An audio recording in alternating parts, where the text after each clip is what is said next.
솔직히 말할게요. 이 이야기를 처음 들었을 땐 그냥 넘길 뻔했어요. 일본에서 태어나고 자란 사람이 일본 정부의 역사 왜곡에 맞서고 있다는 거예요. 그것도 혼자가 아니라 같은 뜻을 가진 일본인들이랑 제1교포들이 모여서 독도에 대한 진실을 알리고 있다는데 뭔가 영화 속 이야기 같았어요. 근데요, 이건 실제로 지금 일본에서 벌어지고 있는 일이에요. 아직은 많은 사람이 모르고 있을 뿐이죠. 일본 시마네현에서는 매년 2월 22일을 다케시마의 날이라고 정해서 기념하고 있어요. 다케시마는 일본이 독도를 부를 때 쓰는 말이에요. 이 날을 만든 목적도 분명하죠. 독도가 자기네 땅이라는 주장을 계속해서 굳히려는 거예요. 그런데 바로 이 다케시마의 날에 문제를 느끼고 목소리를 내기 시작한 사람들이 있었어요. 2013년에 일본 오사카에서 다케시마의 날을 다시 생각하는 모임이라는 민간단체가 만들어졌어요. 이 모임은 일본 안에서도 처음 생긴 독도 관련 비판 단체예요. 그리고 지금까지도 일본 사회 안에서 조용하지만 강하게 외치고 있어요. 그건 진실이 아니야. 독도는 일본 땅이 아니야 라고요. 이 단체를 처음 만든 건 제1교포 어르신 한 분이었어요.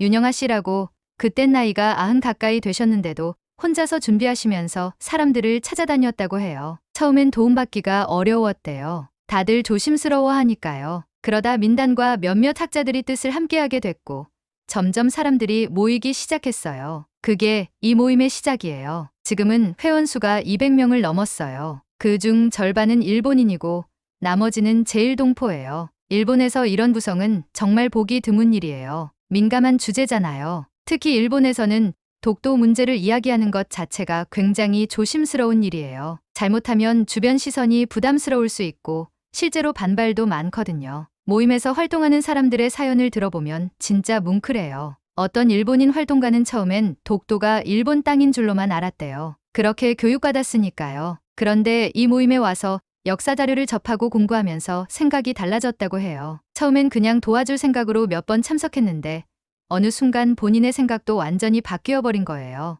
이건 내가 몰랐던 진실이구나 하고요. 또 어떤 분은 이렇게 말했어요. 자기는 원래 혐오 발언 문제에 관심이 많았대요. 일본에서 한국에 대한 반감을 드러내는 사람들이 자꾸 독도 이야기를 들먹이니까 이게 왜 이러지? 하고 찾아보다가 이 모임을 알게 됐대요. 그리고 나서 역사라는 게 단순한 과거 이야기가 아니라 지금 우리의 삶과도 맞닿아 있다는 걸 느꼈다고 해요. 이 모임에서 가장 인상 깊은 분 중 한 분이 구로다 요시히로 교수예요. 이분은 오사카에서 인권 문제를 오랫동안 가르쳤던 교수님인데요. 지금은 이 모임의 부대표예요. 처음에는 독도 문제엔 크게 관심이 없었대요. 그런데 어느 날 한제1동포 어르신이 행사장에서 독도 이야기를 꺼냈고 그 얘기를 듣고 마음이 움직였다고 해요. 교수님은 그때 이렇게 느꼈대요. 내가 진짜 인권을 가르치는 사람이라면 이런 역사 문제도 피하면 안 되겠구나. 이후로 구로다 교수는 본격적으로 독도 관련 연구를 시작했고 심지어 2013년에는 직접 독도를 방문하기도 했어요. 그때 일본 영사관에서 경고를 받았다고 해요. 정부 입장에선 불편한 일이었겠죠. 하지만 교수님은 오히려 더 확신을 가지게 됐다고 해요. 진실을 외면하지 않는 게 진짜 학자라고요. 이런 활동이 쉬울 리 없잖아요. 일본 안에서는 지금도 이분들을 향한 시선이 곱지만은 않아요. 인터넷엔 배신자, 매국노 같은 말도 떠다니고요. 구로다 교수는 그걸 다 알고 있어요. 근데도 멈추지 않아요. 왜냐면 자신이 학생들에게 진실을 가르쳐야 할 책임이 있다고 믿기 때문이에요. 이 단체가 하는 활동도 참 꾸준해요. 1년에 두세 번씩 오사카에서 강연회를 열어요. 도쿄나 히로시마, 가나자와 같은 다른 지역에서도 관심을 갖는 사람들이 점점 늘고 있어요. 또 일본에서 발굴한 고문서나 지도들을 모아서 전시회를 열기도 했고요. 그중엔 1886년에 일본 정부가 작성한 문서도 있어요. 거기엔 이 섬은 일본 영토가 아니다라는 문장이 분명하게 적혀 있고 독도와 울릉도가 함께 그려진 지도도 첨부돼 있어요. 지금 일본 교과서에는 이런 내용이 빠져 있죠. 모임 사람들은 이런 자료를 그냥 넘기지 않아요. 하나하나 정리하고 세미나와 잡지, 영상으로 만들어서 알리고 있어요. 우리는 일본 안에서 일본의 왜곡을 바로잡겠다는 거예요. 위험할 수도 있어요. 어떤 분은 잘못하면 경찰에 끌려갈지도 몰라요 하면서도 웃으면서 얘기하시더라고요. 그 말 속엔 각오가 담겨 있었어요. 진짜 마음에서 우러난 용기라는 게 이런 건가 봐요. 이 이야기를 들으면서 그런 생각이 들었어요. 한국 사람들은 자라면서 독도는 우리 땅이라는 걸 너무 당연하게 배웠고 그냥 그렇게 믿고 살아왔어요. 근데 그 당연한 진실을 반대편 입장인 나라 일본에서 용기 내서 외치는 사람들이 있다는 거예요. 그리고 그 사람들 덕분에 일본 안에서도 독도에 대한 인식이 조금씩 변하고 있어요. 그게 얼마나 소중한 일인지 오늘 이 이야기를 통해 꼭 함께 나누고 싶었어요. 제가 처음 그 기사를 읽은 건 사실 친구가 SNS 메시지로 보내준 링크 하나 때문이었어요. 평소처럼 퇴근 후 침대에 누워 핸드폰을 보고 있는데 갑자기 알림창 하나가 뜨더라고요. 너 이거 알아?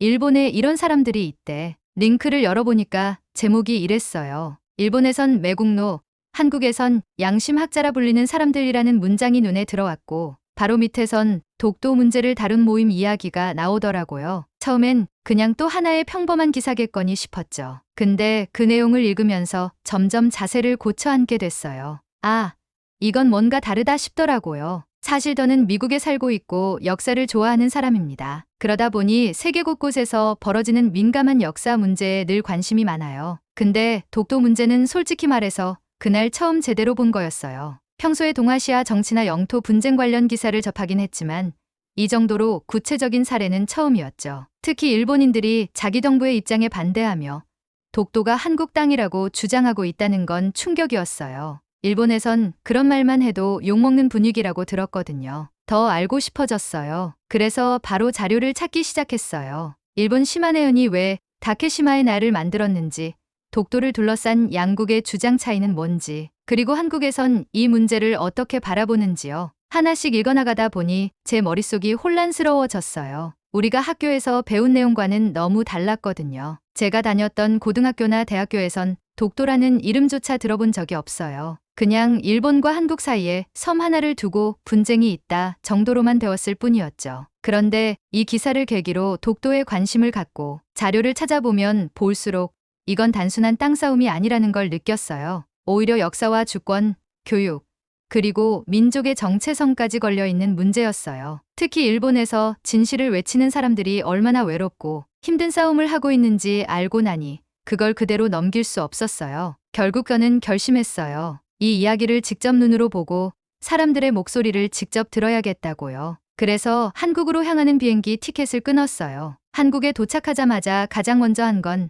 독도 박물관을 찾는 거였어요. 울릉도에 있는 그 박물관이요. 처음엔 조금 낯설고 어색했지만 시간이 지날수록 마음이 이상하게 먹먹해졌어요. 벽에 걸린 옛 지도들과 문서들, 그리고 그 속에 담긴 이야기들이 너무 생생했거든요. 전시관 한쪽에서는 당시 일본 정부가 이 섬은 일본 땅이 아니다라고 기록한 문서도 전시돼 있었어요. 일본에서도 그걸 알고 있는 사람들이 있음에도 불구하고 지금의 정부는 그 자료를 외면하고 있는 거죠. 관람을 마치고 나오는 길에 박물관 앞 벤치에 앉아 잠깐 숨을 돌렸어요. 그런데 옆에 앉아 있던 중년의 한국인 부부가 서로 조용히 나누는 대화를 듣게 됐어요. 아이한테는 꼭 여기 데려와야지. 이런 건 학교에서만 배워선 안 돼. 그 말이 괜히 마음에 남았어요. 한국 사람들에겐 이게 단지 역사 속 이야기가 아니라 지금도 계속되고 있는 현실이구나 싶었죠. 며칠 뒤엔 독도 문제를 연구하는 한 교수님을 만났어요. 그분은 저를 위해 관련 논문과 문서들을 정리해 두셨더라고요. 그리고 이런 말을 하셨어요. 우리는 진실을 지켜야 해요. 그게 비록 누군가에겐 불편한 이야기일지라도요. 그 말이 계속 귓가에 맴돌았어요.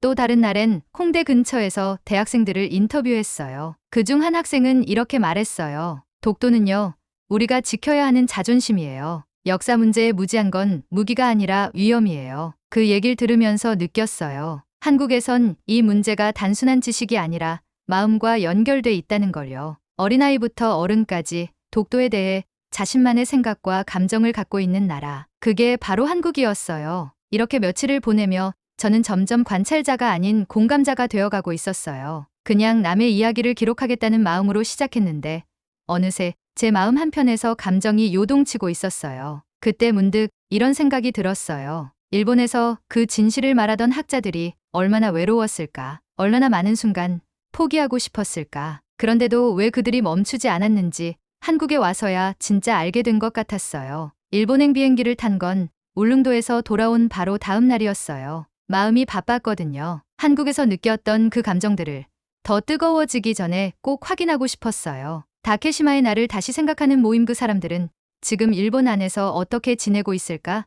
정말 괜찮을까? 비행기 안에서 몇 번이고 메모장을 열고 닫았어요. 무슨 질문을 해야 할까? 어떤 이야기를 듣고 싶은 걸까? 정답이 없다는 건 알았지만 그래도 준비는 하고 가야 할 것 같았어요. 무엇보다도 솔직해지고 싶었거든요. 나는 외부인이지만 이젠 그냥 지나칠 수 없는 이야기를 듣고 있다는 걸 그분들도 알아줬으면 했어요. 오사카에 도착한 날 저는 약속 장소로 향했어요. 작은 한국인 회관이었어요. 건물 앞엔 큰 간판도 없고 문도 조용했어요. 그 안에 들어가면 제가 그토록 궁금했던 사람들이 있을 거라는 사실이 오히려 낯설고도 묘했어요. 그날 저를 맞아준 분은 구로다 요시히로 교수님이셨어요. 제가 들어서자 조용히 웃으며 말씀하셨어요. 멀리서 오셨네요. 여긴 어때요? 분위기가 조금 다르죠? 그 말에 그냥 고개만 끄덕였어요. 말문이 막혔거든요. 지금 제 앞에 앉아있는 이분이 인터넷에선 매국노라고 불리고 있다는 걸 알고 있었으니까요. 하지만 제 눈앞의 교수님은 그 어떤 사람보다 단정하고 조용했고 무언가 단단한 신념을 품고 있는 모습이었어요. 인터뷰는 담담하게 시작됐어요. 교수님은 말이 빠르지도 느리지도 않았고 문장을 고르며 천천히 이야기했어요. 어떤 질문을 하든 본인의 경험을 진솔하게 꺼내놓으셨어요. 저는 대학에서 인권을 가르쳤어요. 학생들에게 말하죠. 사람은 진실을 말할 책임이 있다고요. 그런데 독도 문제를 접한 뒤 생각했어요. 나는 진짜 그 책임을 지고 있는 사람인가? 그 순간 공기가 조용해졌어요. 방 안은 한동안 교수님의 목소리만 들렸어요. 저는 질문을 멈추고 그저 들었어요. 말이 필요 없었어요. 교수님은 본인의 활동이 시작된 계기, 그로 인한 반응, 그리고 지금까지의 고민까지 솔직하게 털어놓으셨어요. 여기선 저보고 일본을 배신한 사람이라고들 해요. 제 이름을 검색해보면 좋지 않은 말들이 잔뜩 나오죠. 그래도요. 독도에 다녀온 그날 이후로 후회한 적은 없어요. 오히려 마음은 더 편안해졌어요. 교수님은 고개를 살짝 들고 저를 바라보셨어요. 당신은 어떻게 여기까지 오게 됐나요? 그 질문에 저는 순간 울컥했어요. 내가 무슨 자격으로 이 자리에서 이야기를 듣고 있는 건지 사실 잘 모르겠다고 말했어요. 그랬더니 교수님은 살짝 웃으셨어요. 그렇게 느끼는 사람이야말로 진짜 이야기를 들을 준비가 된 사람이에요. 그날 인터뷰는 그렇게 마무리됐어요. 돌아가는 길에 마음이 참 이상했어요. 혼자 걷는 길이 낯설고 생각은 많고 말은 없었어요. 그 와중에 모임의 다른 회원들과의 만남도 이어졌어요. 한 분은 제1교포로 일본에서 태어나고 자란 분이셨어요. 그분은 저에게 이렇게 말했어요. 사실 저도 예전엔 독도가 일본 땅인 줄 알았어요. 그렇게 배웠고 주변도 다 그렇게 생각하니까요. 그런데 공부를 하면서 알게 됐어요. 그리고 이젠 아이들한테 제대로 된 걸 알려주고 싶어요. 이야기를 들으며 속으로 중얼거렸어요. 그건 미국에서 우리가 원주민 이야기 들을 때랑 비슷한 감정일지도 모르겠네. 모르는 상태에서 잘한다는 건 죄는 아닐 수 있어요. 하지만 알고 난 뒤에도 외면하는 건 더 이상 모르는 게 아니라 선택인 거죠. 며칠 뒤 저는 그들이 여는 소규모 강연회를 참관했어요. 일본 시민들이 모여 조용히 강연을 듣고 있었고 구보이 노리오 교수님의 설명이 이어졌어요. 자료를 하나씩 보여주며 조곤조곤 설명하시는데 그 안엔 수많은 시간과 노력이 담겨 있었어요. 그 중엔 일본 정부가 한때 독도를 일본 땅이 아니라고 인정한 문서, 메이지 시대군 지도, 심지어 량코도라는 명칭으로 불리던 기록까지 듣다 보면 저절로 고개가 끄덕여질 만큼 자료가 명확했어요. 그런데 강연이 끝난 뒤 나가려는데 누군가 조용히 제게 말을 걸었어요. 나이 지긋한 일본인이었어요. 이런 얘기 들으러 오는 사람 아직 많지 않아요. 조용히 응원은 하지만 나서기엔 겁이 나죠. 그 말이 너무 현실적이었어요. 그리고 슬펐어요. 진실을 말하는 사람이 소수이고 그걸 듣는 사람조차 조심해야 하는 사회. 그게 지금의 일본이었어요. 하루는 회관벽에 붙은 낡은 포스터 하나가 눈에 들어왔어요. 진실은 불편하지만 외면하면 더 위험하다. 그 문장이 계속 머릿속에 맴돌았어요. 여기 있는 사람들이 지금 하고 있는 건 단지 과거를 되돌리는 일이 아니었어요. 지금을 바로잡는 일이었어요. 그리고 미래를 위해 꼭 필요한 일이기도 했어요. 일본 사회에서 이들은 여전히 소수예요. 누군가는 비웃고 누군가는 무관심해요. 어떤 날은 경찰이 회관 앞을 지켜보기도 하고 어떤 날은 누군가가 항해 전화를 해오기도 한대요. 그런데 그들은 포기하지 않아요. 그럴수록 오히려 조용히 더 단단해져 가요. 마지막 날 다시 구로다 교수님을 찾아가 인사를 드렸어요. 교수님은 제 손을 잡고 이렇게 말씀하셨어요. 당신이 이 이야기를 어떻게 풀어내든 그건 당신의 방식일 거예요. 하지만 제발 이 사람들이 얼마나 진심인지만은 꼭 전해주세요. 그 말에 저는 고개를 끄덕였어요. 이제 이 이야기는 제 이야기가 아니라 우리가 함께 지켜야 할 이야기라는 걸 알았거든요. 한국으로 돌아오는 비행기 안. 창밖 풍경은 맑고 평화로웠는데 제 마음은 그렇게 단순하지 않았어요. 머릿속이 복잡했죠. 그 며칠 사이에 제가 들었던 이야기, 만났던 사람들, 봤던 자료들, 모든 게 제 마음 깊숙한 곳을 건드렸거든요. 솔직히 말하면 처음엔 그냥 한 편의 다큐멘터리를 만들고 싶었을 뿐이었어요. 독도 문제에 대해 잘 몰랐고 누가 옳고 누가 그르다는 걸 판단할 입장도 아니었어요. 그런데 한국에 오고 일본에 가서 직접 보고 들은 것들이 저를 바꿔놨어요. 제가 미국에 있을 땐 독도라는 단어조차 생소했어요. 학교 수업에서도 뉴스에서도 제대로 다뤄지는 걸 본 적이 없었거든요. 그러다 우연히 한 기사를 보고 이게 뭔가 이상하다고 느끼고 그걸 파고들다 보니 결국 한국과 일본을 오가며 이런 이야기를 듣게 된 거죠. 모든 게 계획된 것도 계산된 것도 아니었어요. 그냥 진심이 이끌었어요. 한국에 다시 도착하자마자 저는 제일 먼저 독도를 다시 찾아갔어요. 이번엔 관광객처럼 보는 게 아니라 제 발로 걷고 제 눈으로 다시 느껴보고 싶었어요. 바닷바람이 꽤 거세게 불었지만 그게 오히려 정신이 맑아지게 해줬어요. 그 바위 하나하나가 이제는 단순한 땅덩이가 아니라 이야기로 다가왔어요. 그 위에 서 있는 등대도 땅을 지키기 위해 세워진 상징처럼 느껴졌고요. 그리고 그 자리에 서서 저는 이렇게 생각했어요. 이건 단순히 한국의 영토 문제가 아니라 정의에 대한 이야기구나. 제가 만난 일본인 학자들과 제1교포들은 단순히 애국심 때문에 그 활동을 하고 있는 게 아니었어요. 그들은 자기 사회에서 거짓이 진실처럼 받아들여지고 있다는 사실에 마음이 아파서 그걸 바로잡기 위해 나선 거였어요. 어떤 분은 말했어요. 우리가 말하지 않으면 그 거짓은 영원히 사실로 남아버려요. 그리고 그 말이 이제는 저한테도 해당된다는 생각이 들었어요. 내가 이 이야기를 그냥 잊어버리고 지나친다면 나도 그 침묵에 동참하는 셈이라는 거요. 그 후 저는 영상을 만들기 시작했어요. 처음부터 끝까지 제가 직접 보고 듣고 느낀 것들만 담으려고 했어요. 구로다 교수님의 목소리, 독도 박물관에서 들었던 설명, 오사카 회관에서 마주한 조용한 시선들, 그 모든 장면을 머릿속에서 다시 꺼내 하나하나 이어붙였죠. 그리고 무엇보다 영상의 마지막에는 그 문장을 넣었어요. 우리가 지켜야 하는 건 단지 땅이 아니라 진실입니다. 그 문장은 제가 이 여정을 마치고 한국으로 돌아와 느낀 감정의 정리였어요. 독도는 땅이지만 동시에 상징이에요. 과거의 아픔과 지금의 자존심, 그리고 미래를 위한 책임까지 다 담고 있는 상징이죠. 영상이 올라가고 며칠 후 댓글이 하나둘 달리기 시작했어요. 한국 시청자들뿐만 아니라 일본어로 된 댓글도 보였고 영어로 감사 인사를 남긴 사람들도 있었어요. 그 중 하나는 이렇게 시작했어요. 저도 일본 사람입니다. 이 영상을 보고 처음으로 독도에 대해 공부하게 됐어요. 그걸 보고 저는 울컥했어요. 내가 한 일이 정말 의미 있었구나. 그렇게 처음 느꼈어요. 그 후로도 독도 관련된 이야기는 계속 찾아보고 있어요. 어떤 새로운 자료가 나왔는지,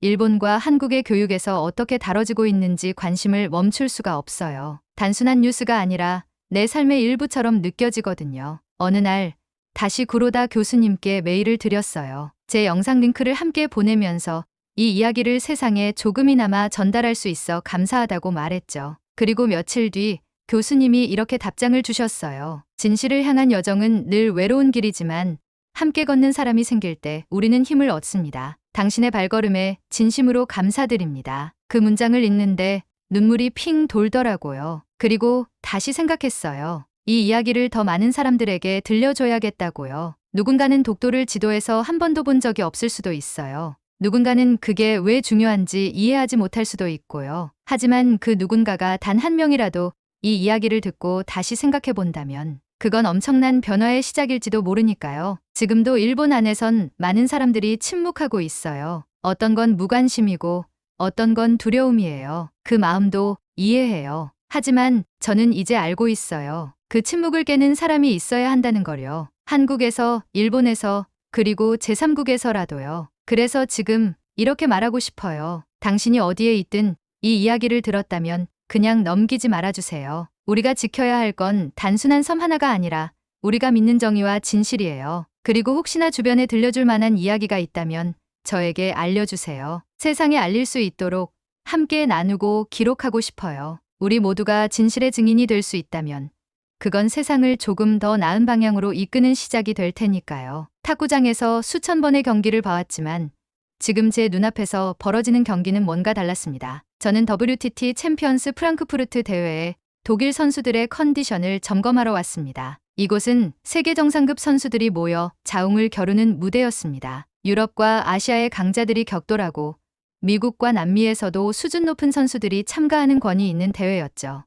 원래라면 저는 독일 선수들의 플레이를 분석하는 데 집중했어야 했습니다. 하지만 어느 순간 손에 쥐고 있던 분석 노트를 던져버린 채 경기장 한복판을 응시하고 있었습니다. 그 중심에는 대한민국의 신유빈이라는 선수가 있었습니다. 그녀의 이름은 이미 알고 있었습니다. 어린 시절부터 탁구 신동으로 불리며 빠르게 세계 랭킹을 끌어올린 선수. 하지만 저는 그녀를 대단한 선수라고만 생각했지. 지금처럼 믿을 수 없는 경기력을 가진 괴물이라고는 상상도 못했습니다. 16강간 상대는 푸에르토리코의 아드리아나 디아즈. 이 선수도 강했습니다. 아니, 솔직히 말하면 신유빈보다 더 강할 거라고 생각했습니다. 디아즈는 남미 탁구의 최강자였습니다. 팬아메리카 챔피언십에서만 5회 우승을 차지했고 남미에서 그녀를 이길 수 있는 선수는 거의 없었습니다. 디아즈는 빠른 손목 스냅을 이용한 예리한 드라이브와 날카로운 코스 공략이 강점인 선수였습니다. 특히 신유빈에게는 천적 같은 존재였습니다. 올해 초부산 세계탁구 선수권에서 신유빈은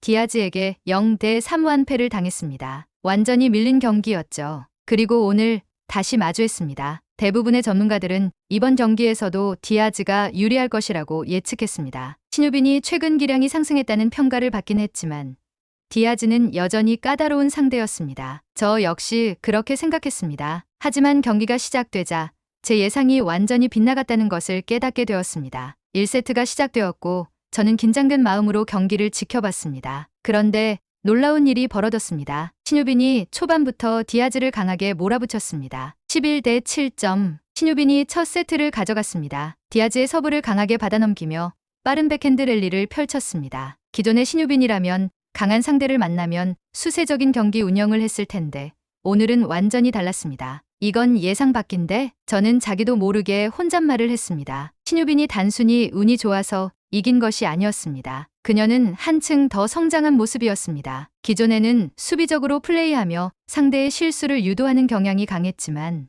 이날 경기에서는 본인이 주도권을 쥐고 있었습니다. 특히 백핸드의 강력함이 눈에 띄었습니다. 신유빈은 중국 선수들이 아닌 이상 쉽게 구사할 수 없는 수준의 백핸드를 구사하는 선수입니다. 채공 시간이 짧고 강한 회전이 실려 디아즈가 받아내기 어려웠습니다. 디아즈는 당황한 듯 보였습니다. 하지만 강한 선수는 쉽게 무너지지 않는 법입니다. 디아즈는 곧바로 반격에 나섰습니다. 2세트 8대 11점. 디아즈가 경기 흐름을 바꾸기 시작했습니다. 그녀는 신유빈의 강한 백핸드 랠리를 피하기 위해 의도적으로 긴 공을 많이 사용하며 신유빈을 흔들었습니다. 이 전략이 통한 것이었을까요? 3세트 11대 13점. 신유빈이 듀스까지 가는 접전을 펼쳤지만 결국 세트를 내주고 말았습니다. 이제 게임 스코어는 1대 2점. 신유빈이 패배 직전까지 몰린 상황이었습니다. 제 머릿속에는 부산 세계선수권에서의 장면이 떠올랐습니다. 당시에도 신유빈은 디아즈에게 초반 흐름을 내준 뒤 결국 무너졌습니다. 역시 아직 디아즈를 넘기에는 부족한가. 저는 그렇게 생각하며 고개를 끄덕였습니다. 경기장을 빠져나가려는 찰나 문득 신유빈의 표정을 보게 되었습니다. 보통의 선수라면 이렇게 몰린 상황에서 흔들리기 마련입니다. 특히 신유빈처럼 아직 20대 초반의 어린 선수라면 더욱 그렇겠죠. 그런데 신유빈은 전혀 흔들리지 않고 있었습니다. 오히려 차분해 보였습니다. 눈빛이 흔들리지 않았습니다. 3세트를 내줬지만 여전히 자신이 이길 수 있다는 확신을 갖고 있는 듯한 표정이었습니다. 이 아이 도대체 뭐지? 저는 처음으로 신유빈이라는 선수가 가진 진짜 저력을 깨닫게 되었습니다. 그녀는 단순히 기량이 좋은 선수가 아니었습니다. 멘털이 강한 선수였습니다. 탁구는 단순한 기술 싸움이 아닙니다. 경기 운영 능력과 멘탈 싸움이 중요한 종목입니다. 신유빈은 이미 세계 최정상급 선수들이 갖춰야 할 가장 중요한 능력을 갖추고 있었습니다. 아직 끝난 게 아니다. 저는 다시 자리에 앉아 경기를 지켜보기로 했습니다. 그런데 그때부터 경기가 이상해지기 시작했습니다. 경기가 다시 시작되었습니다. 신유빈이 1대 2로 뒤지는 상황이었지만 그녀의 표정에는 흔들림이 없었습니다. 마치 이제부터가 진짜 시작이야 라고 말하는 것 같았습니다. 저는 이때까지 수많은 선수를 지켜봐 왔습니다. 대부분의 선수들은 세트 스코어가 불리해지면 위축되기 마련입니다. 마음이 조급해지면서 플레이가 급해지고 실수가 잦아지죠. 하지만 신유빈은 달랐습니다. 신유빈은 4세트 초반부터 완전히 다른 스타일로 경기를 풀어갔습니다. 기존에는 백핸드 랠리를 중심으로 안정적인 운영을 했던 그녀가 공격적으로 플레이를 바꾸기 시작한 것입니다. 뭐지? 원래 이런 스타일이 아니었는데? 저는 놀라서 자리를 바짝 당겨 앉았습니다. 그녀는 디아즈의 길고 느린 서브를 강하게 받아넘기며 먼저 공격을 시작했습니다. 백핸드로만 경기를 풀어가던 이전과 달리 포핸드를 적극적으로 사용하기 시작했습니다. 디아즈는 분명 신유빈의 포핸드가 상대적으로 약하다고 생각하고 미들 몸중앙 쪽을 공략하는 전략을 사용하고 있었습니다. 하지만 신유빈은 이를 알고 있었다는 듯 강하게 응수했습니다. 포핸드도 내가 못 쓸 거라 생각했어?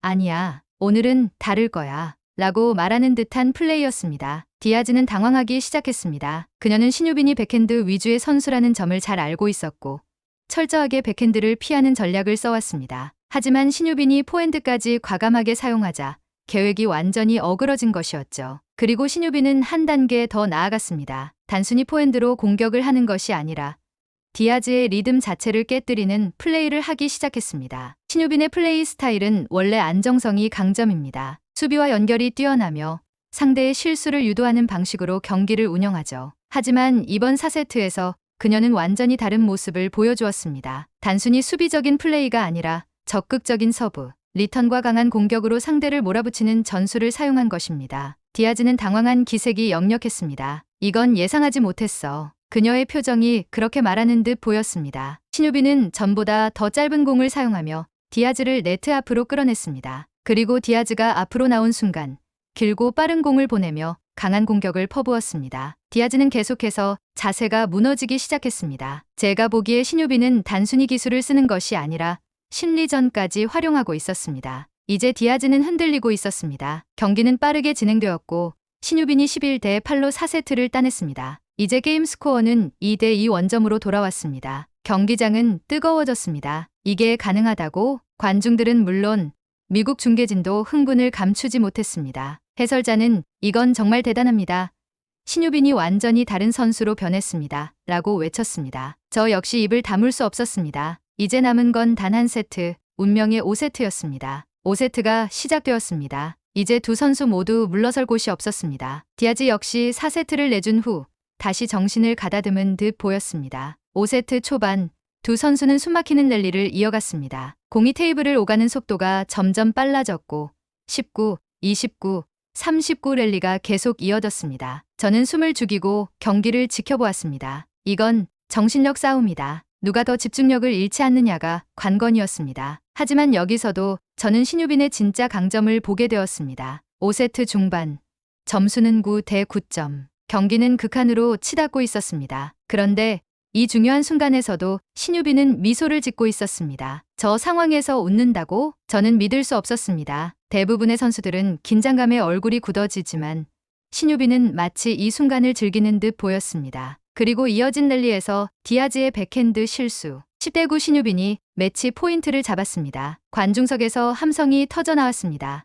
마지막 랠리가 시작되었습니다. 디아즈는 긴 서브를 넣었고 신유빈은 빠르게 받아넘겼습니다. 19, 29, 39. 저는 손에 땀을 쥐었습니다. 그러다 디아즈의 공이 네트에 걸렸습니다. 경기 종료. 22대 20 신유빈 승리. 경기장 전체가 떠나갈 듯한 함성으로 가득 찼습니다. 신유빈은 두 팔을 번쩍 들고 환호했습니다.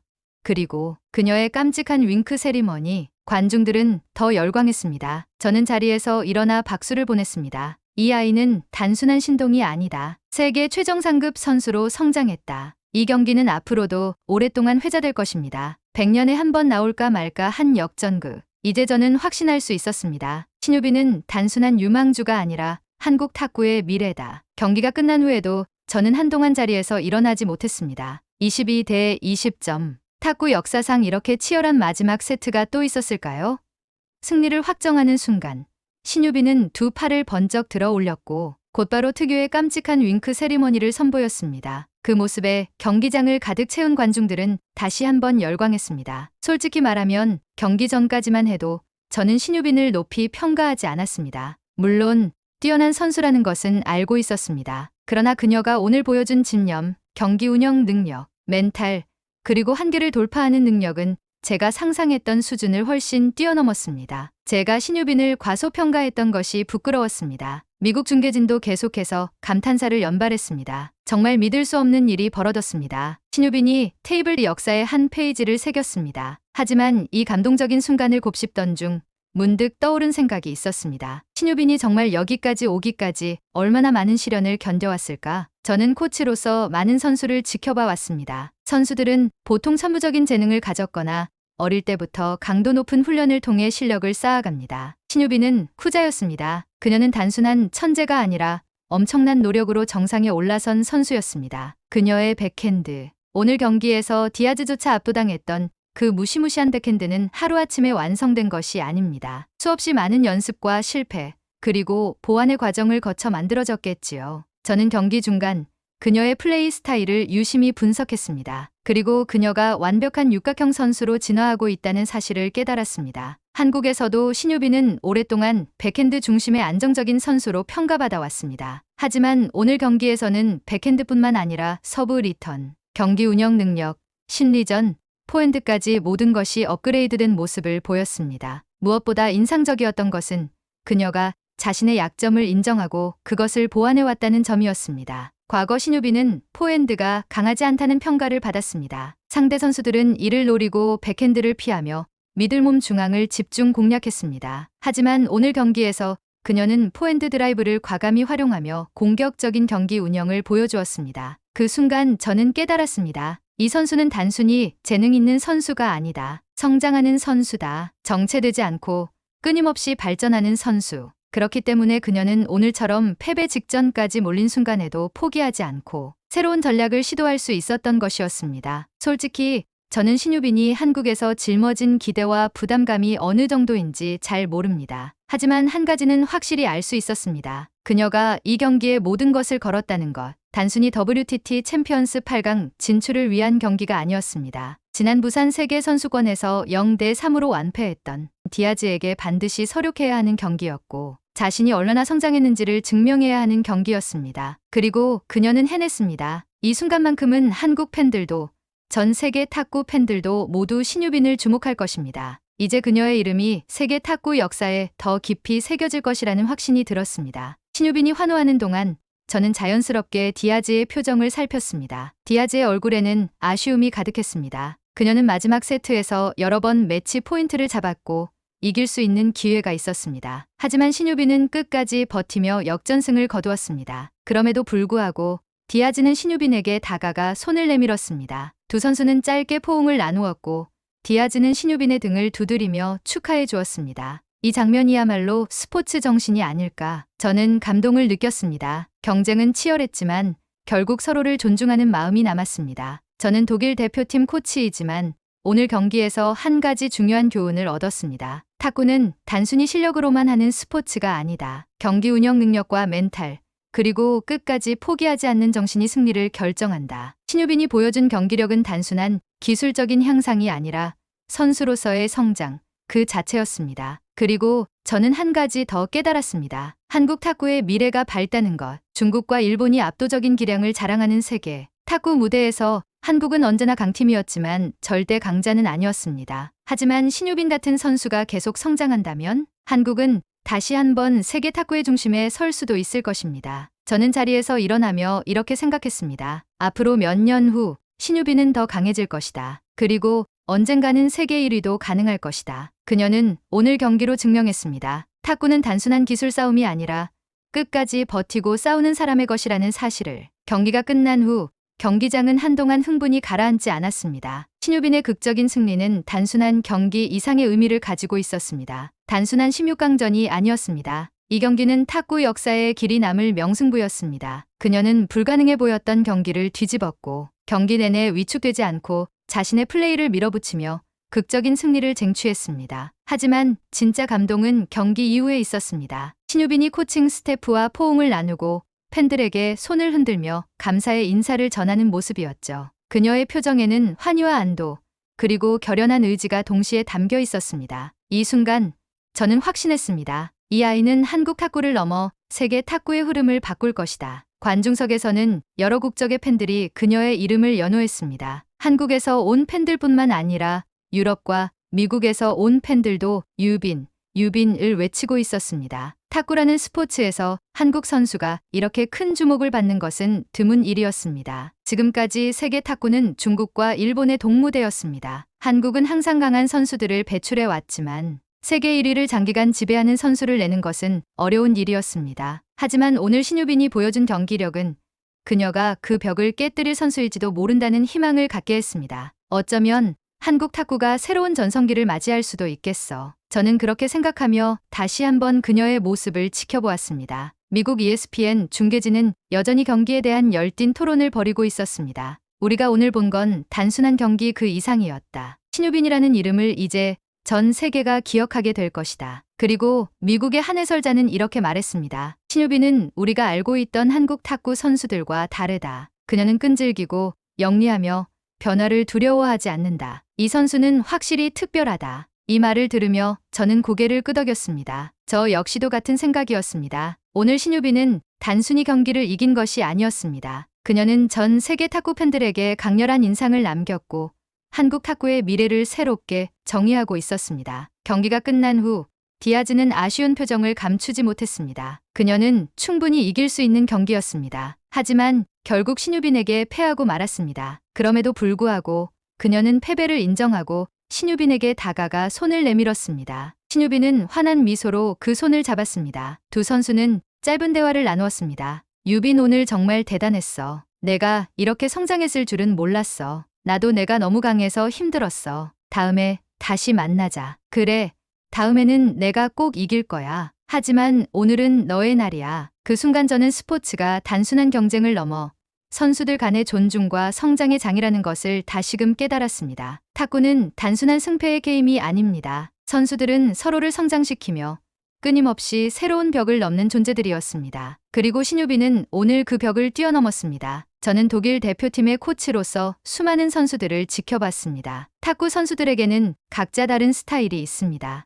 어떤 선수는 강력한 서브를 가지고 있고 어떤 선수는 빠른 스매시로 상대를 압도합니다. 하지만 진정한 챔피언이 되려면 한 가지만 가지고는 부족합니다. 기술, 전략, 멘탈, 그리고 끝까지 포기하지 않는 정신력. 오늘 신유빈이 보여준 것은 바로 그 모든 요소를 갖춘 선수의 모습이었습니다. 그녀는 단순히 기술이 좋은 선수가 아니었습니다. 오늘 경기에서 신유빈은 한계를 뛰어넘는 법을 알고 있는 선수라는 것을 증명했습니다. 그렇기 때문에 저는 확신할 수 있었습니다. 이 아이는 앞으로 더 강해질 것이다. 그리고 저는 문득 이런 생각이 들었습니다. 만약 내 팀에 이런 선수가 있다면 솔직히 부러웠습니다. 한국은 엄청난 선수를 보유하고 있었습니다. 그녀가 앞으로 몇 년 후 어떤 모습이 될지 저는 벌써부터 기대가 되었습니다. 경기가 끝난 후 기자들은 신유빈을 붙잡고 인터뷰를 진행했습니다. 한 기자가 물었습니다. 오늘 정말 대단한 경기였습니다. 경기 막판에 흔들릴 법도 했는데 어떻게 끝까지 집중할 수 있었나요? 신유빈은 잠시 숨을 고르더니 이렇게 대답했습니다. 저도 솔직히 많이 힘들었어요. 하지만 저를 응원해주시는 분들,